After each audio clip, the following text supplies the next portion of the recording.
नमस्कार मित्रांनो, स्वागत आहे तुमचं पुण्याच्या एकदा फ्रेश व्हिडिओमध्ये. आवाज बसला आता, सर्दी आहे पण तर आता मी कामशेतमध्ये आहे आणि ब्रेकफास्टसाठी थांबलो आहे. पण निघाले कुठे तर सांगायचं झालं, तुम्ही जे फूडचे व्हिडिओ आहेत, मिसळचे व्हिडिओ मी 2-3 शूट केले. बऱ्यापैकी तुम्ही प्रतिसाद देत आहेत, त्याबद्दल तुमचे धन्यवाद आहे. पण त्याच्यासोबतच मला आता गडकिल्ले फिरायची आवड आहे. त्यामुळे बऱ्याच दिवसाचं मी ट्रेकला कुठं गेलो नाही. त्यामुळे आज मी ट्रेकला निघालो आहे ढाकबैरी या फोर्टसाठी. एका ग्रुपसोबत जाणार होतो आम्ही, पण आमचे माझे सर आहेत, जे तुषार सर मित्र आहे माझे, तर ते म्हटले आपण का नाही कार घेऊन जाऊ, कारण काही एका दिवसाचा ट्रेक आहे, सकाळी लगेच जाऊन पोचू. तर त्यामुळे त्यांच्या कारने आम्ही निघालो आहे. आणि नारकरदादा आहे, नारकरदादा आपल्याला जो ट्रेक आहे अलंगमधून कुलंगला होते, आणि सागरदादा आहे तो अंधारमनला होता. असे ट्रेकमुळे मित्र बनतात आणि सर तर आहेच सोबत. दिसते का चेहरा दिसला. तुषार सर आहे, आमची गाडी आहे इकडे. चहा आलेला इकडे, नरकरदादा आहे, सागरदादा आहे, इकडे आमचा चहा आहे.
फायनली पोचलोय आपण ढाकबैरीच्या पायथ्याला, म्हणजे कोंडेश्वरला पोचलोय.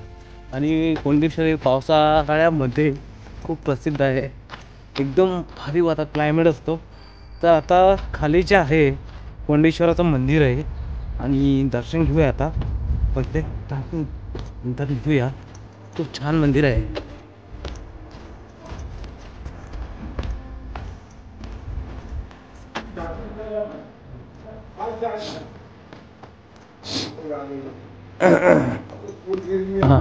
परत दुसरी टाकली. अच्छा, माणूस जाते आता काय नाही का? अजिबात. अच्छा अच्छा, चालू आहे का? हो, मी युट्यूब वरती सांगा. मी पुजारी.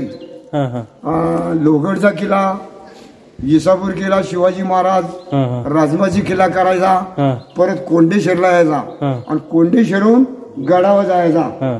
गडावर मोठी तटबंदी आहे, पाण्याची टाकी आहे, त्या टाक्यातून खाली मंदिरात पाणी येते. अच्छा अच्छा, तिथून महाराज निघायचे, भीमेशंकरला जायचे, आणि भीमेशंकरहून सोनेरी किल्ल्यावर त्याच्या शिवाजी महाराज तिकडं गादीवर जायचं. त्या काळातली ही मंदिर आहेत, आणि स्वयंभू अखंड मंदिर आहेत, पांडवांच्या काळातली मंदिर आहेत ही. मित्रांनो, महाराष्ट्रातील सह्याद्री पर्वतांमध्ये वसलेले कोंडेश्वर मंदिर हे भगवान शिवाला समर्पित आहे. असे मानले जाते की हे मंदिर प्रसिद्ध महाभारताचा भाग असलेल्या पौराणिक पांडव बंधूच्या काळात बांधले गेले होते. हे मंदिर कुंडलिका नदीच्या काठावर वसलेले आहे आणि घनदाट जंगलांनी वेढलेल्या ठिकाणाच्या आध्यात्मिक वातावरणात भर घालते.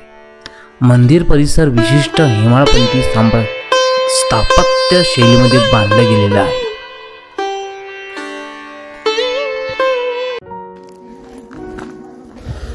मित्रांनो, दर्शन घेतलं आणि आता निघालोय किल्ल्याच्या दिशेने. अजून इथे शंकराची मूर्ती आहे समोर गेलं तर.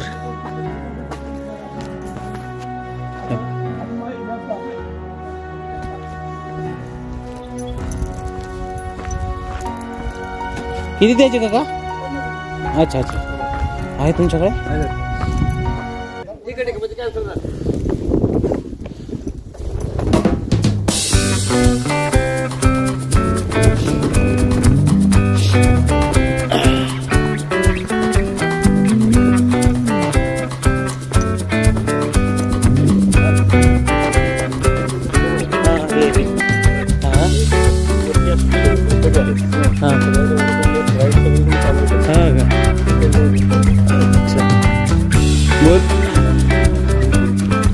पावसामध्ये बरेच लोक येतात ना तोंडीच्या म्हटलं का.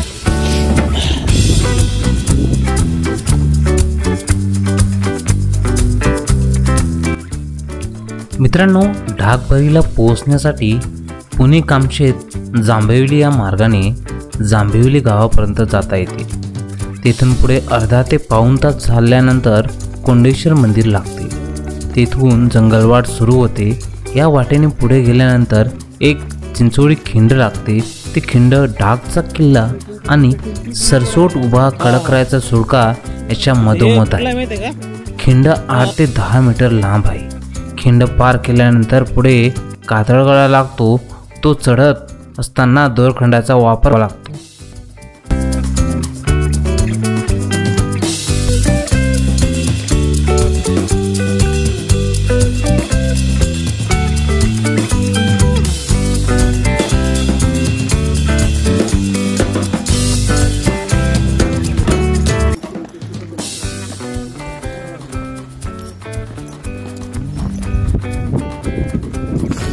बऱ्याच दिवसाचा मित्रांनो बाहेर पडलोय आणि 4 जण आहे. मस्त गाडी काढली आणि वंडर ट्रेक आहे. मजा येते. हवा बघा, सुंदर वातावरण आहे. एकदम शहराच्या बाहेर आलं ना जबरदस्त लागते. यायला लागते.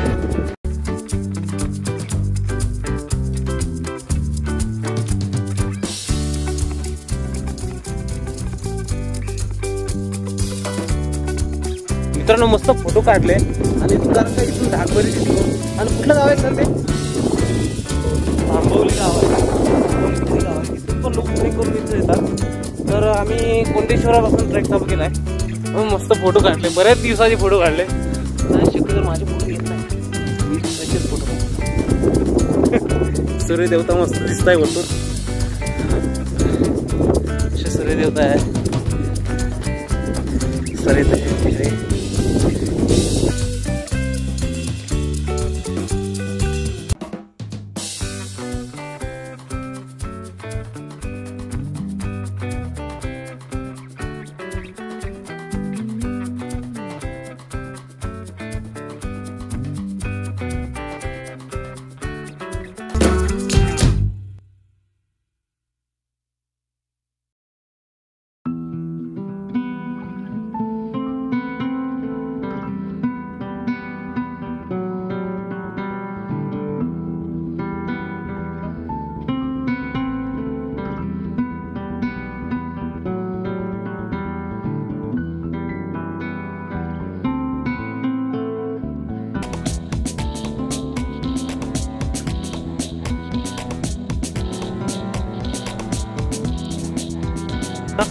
एका ग्रुप बरोबर येणार.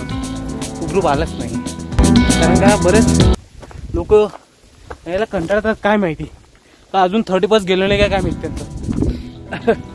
पण आमचे सर जे आहेत तुषार सर, त्यांना जर ट्रेकिंग करायची आवड आहे. ते म्हटले जाऊ दे गाडी काढू आणि निघूया. तसं आपण आपल्या गप्पा होणार नाही ग्रुपवर आलो तर, आणि एन्जॉय होईल, थोडा गप्पा मारता येईल. तसं भेटत नाही आपण, तर म्हटलं चला अशी पण मजा घेऊन बघूया. बघा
फायनली आपल्याला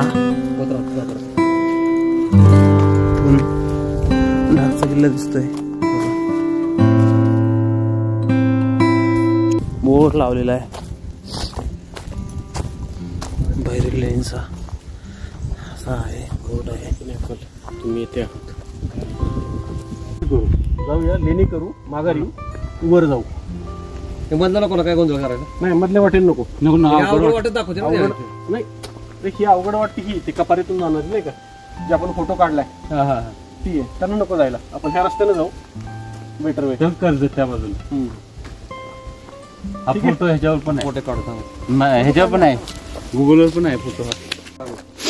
मित्रांनो या साईडला आलोय, इथे बोर्ड लावलेला आहे आणि या बोर्डवरती सूचना आहे सगळ्यापैकी, कुठं आहे काय आहे, कुठली वाट अवघड आहे, आणि बऱ्याच वाटा आहे, 2 वाटा दिलेल्या आहे. तर या एका वाटेने जायचं आहे, जिथं कडकरायचा सुडका जो आहे त्या वाटेने आपल्याला जायचं आहे.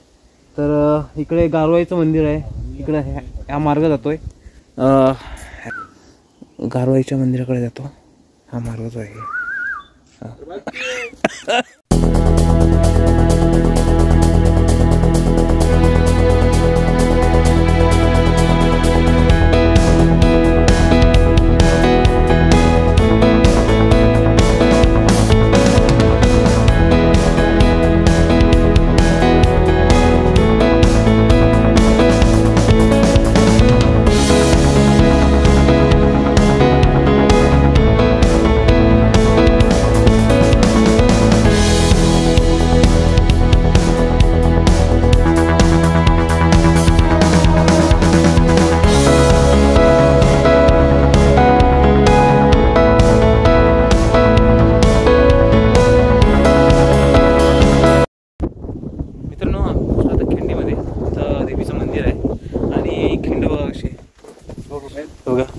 खिंड आहे, या खिंडीतून सगळं सर आताच घाबरले नाही होईल आता सगळं.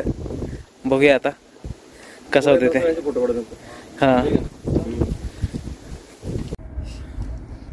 मित्रांनो हे आता खिंड उतरतोय आम्ही, आणि हे बघा इकडे देणं घेणं आहे का यांचं, हा यांना देणं घेणं आहे का काही.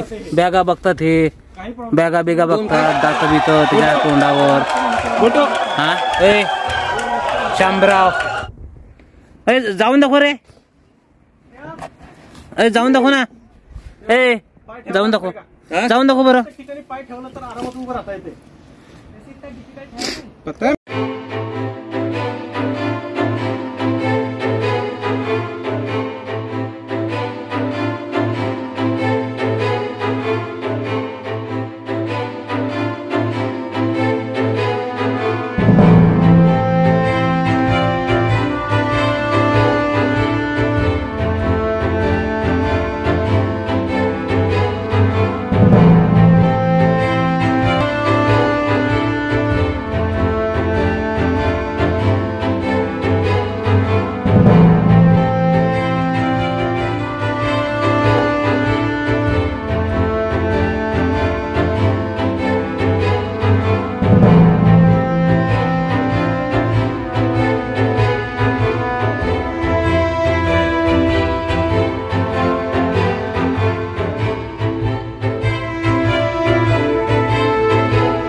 बॅक साईडची कुठलीही चैन पकड, आतमध्ये घळेत घुस.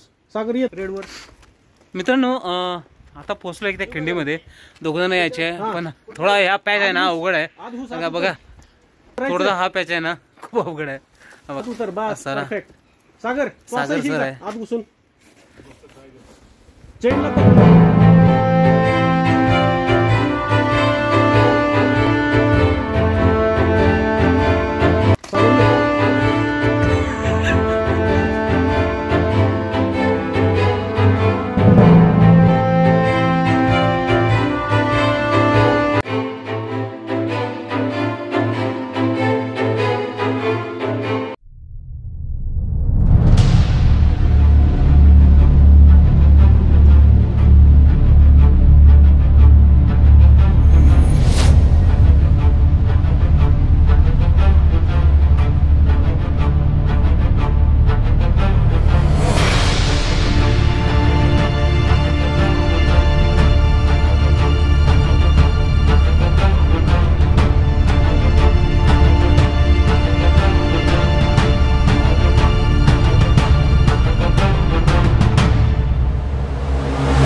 उतरून चढून तर या खिंडीत पोचलेलो आहे आणि असा पॅच आहे पूर्ण बघा. चढताय सर.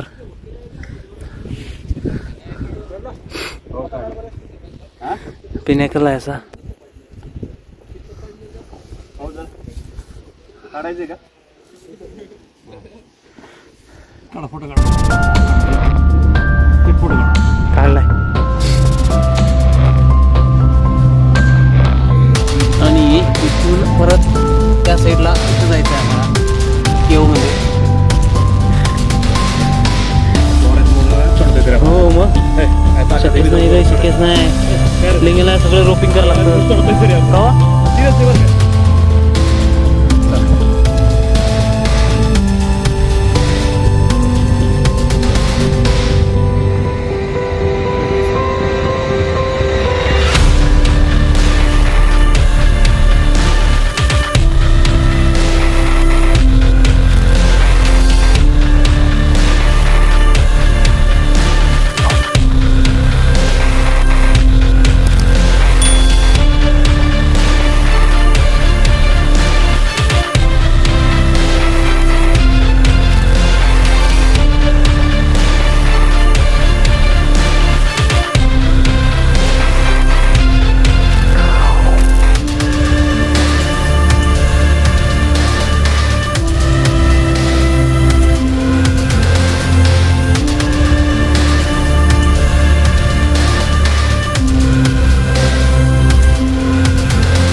आपण पोचलेच फायनल त्या खिंडीमध्ये आणि मंदिर आहे. छान टाका आहे इथं पाण्याचा. सागर जरा खाली लांबलाय जरा पॅकच्या अवघड आहे चढायला. तर चला तुम्हाला खिंडमध्ये मंदिर आहे ते सगळं दाखवण्याचा प्रयत्न करतोय. आणि नजारा पण खूप छान दिसतोय बघा. माकडे यांचं कामच आहे पहिलं इथं.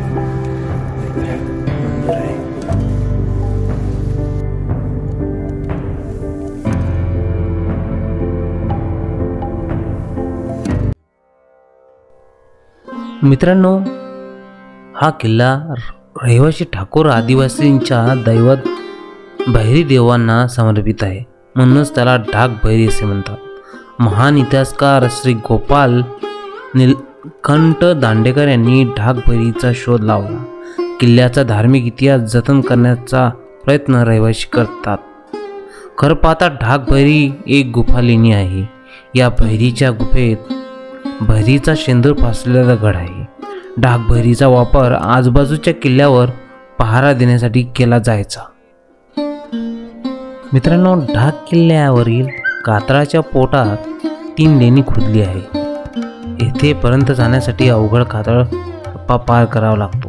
पाण्याची 2 मोठी टाके यामध्ये आहेत. या टाक्यांमध्ये गावकऱ्यांनी जेवणासाठी काही भांडी ठेवलेली आहे. जेवण झाल्यानंतर ही भांडी धुवून पुन्हा टाक्यात ठेवावी. गुहेच्या वर 1,500 फुटाची कातळ भिंत आहे. गुहेच्या समोरच राजमाजीचे श्रीवर्धन आणि मनोरंजन हे 2 बालेकिल्ले दिसतात. येथूनच नागफणीचे टोक, प्रबळगड, कर्नाळा, माथेरान हा विस्तीर्ण परिसर दिसतो. दुसऱ्या लेण्यात काही अवशेष नाही, तर 3 लेणी अर्धवट खोदलेल्या स्थितीत आहेत. बरोबर. कुठं आले का तुम्ही? रविवार आहे ना वार. अरे हा, नाथाचा वार. नाथाचा वार. हा तेच म्हटलं ना, नाथाचं दर्शन झालं रविवारी झालं. वार दिवशी. बापरे, तुम्ही काय लोक थांबा, सगळे आले. आणि मी त्या गोष्टीवर मी थोडं आम्ही खिंडीतून आता वर खाली आलोय आणि गावाले लोक भेटले आहेत. आज आहे रविवार, नाथांचा वार आहे, तर त्यांनाच विचारू आज बघा ना, कारण का पॅच जो अवघड आहे हा, कारण का चढायला अवघड आहे, उतरायला अवघड आहे, पण हे लोक कसे साहस करतात काय माहिती, त्यांनाच विचार. काय म्हणता का, कुठं आले तुम्ही? आम्ही हे आलत बोर जाऊन येरगाव. बापरे, हा, अरे बापरे, आता वरती काय? अरे बापरे, काय वर बघायला का ढाकला काय? वरती ढाकाला काय नाही, फक्त हे बघायचं, पठार बघायचं. हो, बाकी असं काय नाही का? गड वरती पहिला जुना गड होता. जायला अवघड आहे म्हणते ना. तिथं तुम्ही उतरणं घालणार तिथं अशी हो, अच्छा अच्छा, कमाल आहे बाबा तुमच्या लोकांची. किती रिस्की याच्यावरती जायचं तुम्ही. बापरे, हा,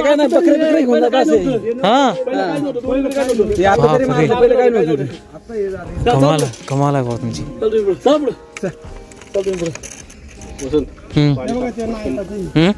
आता काय शराबात आमटे ना, बघा कसे लोक चढतात. बापरे, कमाल आहे बाबा,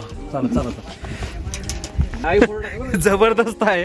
वेगवेगळा अनुभव येतो, वेगवेगळे लोक भेटतात, अशी लोक पण भेटतात गावाला. बघ, लहान पोरं आहेत आणि वरती प्रसाद आहे म्हटलंय. आज रविवार आहे, प्रसाद करणार आहे. काय बोलू शकतो आपण आता. इथनं आता हा पॅच उतरायचा आहे खाली, इथून जाऊन त्या खिंडीतून वरती जायचं आहे. तर जास्त काही शूट करू शकत नाही, एवढं इथपर्यंत जाऊन तुम्हाला दाखवतो काय आहे ते. नाही बघा, असं आहे.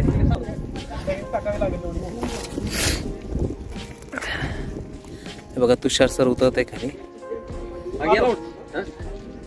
उतरत आहे खाली. बघा, असं तर व्हावं लागलं तिकडे, उलटा होऊन नेरकर सर आहे.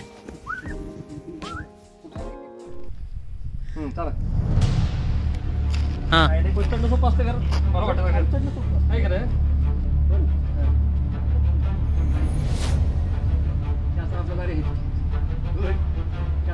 खाली खाली खाली अरे खाली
बोला सर काय म्हणता.